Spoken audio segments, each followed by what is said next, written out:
se trouve dans l'atelier des décors, de création des décors de l'Opéra de Reims, où Éric et Yves officient avec talent. Voilà, et on est en train de réaliser le Sicilien, qui est le dernier opéra qui fermera les trois comédies-ballets de Molière cette année. Voilà, avec le Manade imaginaire, le mariage forcé et le Sicilien ou l'amour peintre. Voilà.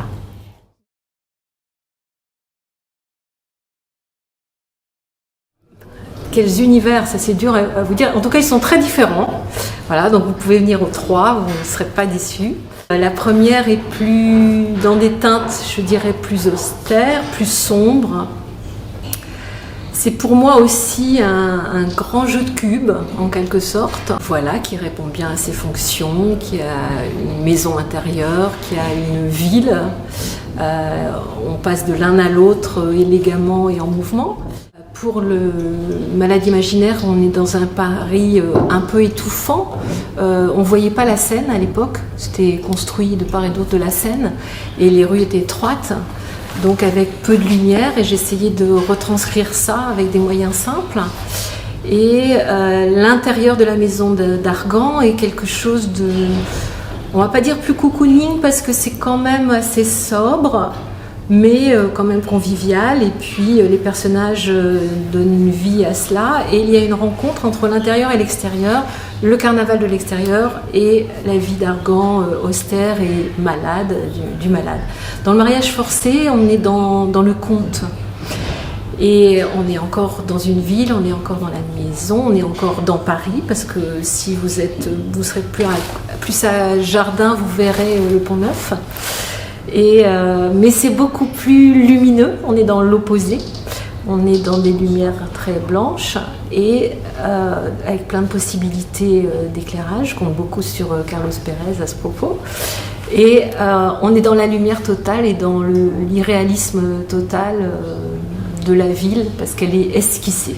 Et par contre, je dirais la comédie-ballet la plus réaliste, enfin le décor le plus réaliste serait celui du Sicilien, qui est une maison entre guillemets sicilienne, ce qu'on aurait pu en imaginer, en tout cas méditerranéenne, simple, on va dire de campagne ou de petite ville, avec un intérieur et un extérieur et assez réaliste, même si les proportions ne sont pas tout à fait. Sur les trois, vous allez avoir des sensations différentes, parce que c'est trois œuvres différentes. Vous pourrez demander aussi aux comédiens, aux danseurs, ils le ressentent vraiment, trois œuvres, le même auteur, qui écrit vraiment différemment et qui dit des choses différentes. Et ce n'est pas du tout les mêmes œuvres, même si c'est des comédies-ballets à chaque fois. Et c'est complètement intéressant, je pense, de voir les trois.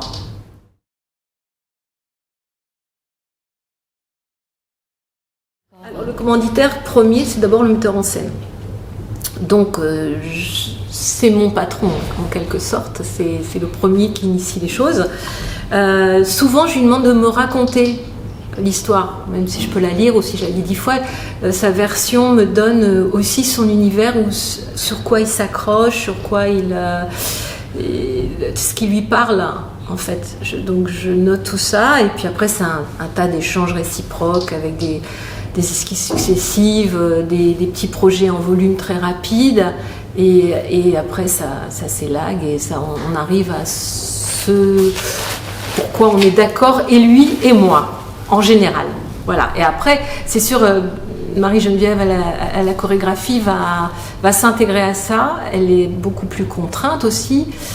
Moi, je dois lui laisser de l'espace, et le metteur en scène aussi. C'est des fois un petit peu chaud, mais ça se fait, et voilà. Donc des fois, elle a un rôle qui est difficile parce qu'elle peut pas toujours donner l'expansion à ses danses autant qu'elle voudrait, mais en même temps, c'est des contraintes parfois intéressantes. C'est l'école, forcément, celle que j'ai vue, je ne me souviens plus exactement, dans ma province natale, ce que j'ai dû voir de Molière. Ce qui me touche, c'est qu'on le dit toujours avec autant de plaisir aujourd'hui, et qu'il raconte et qu'il fait sourire et qu'il enchante autant le roi à l'époque que nous aujourd'hui. Ce langage inusable, l'histoire inusable, l'histoire qui est toujours d'actualité, je trouve que c'est quand même tout à fait remarquable.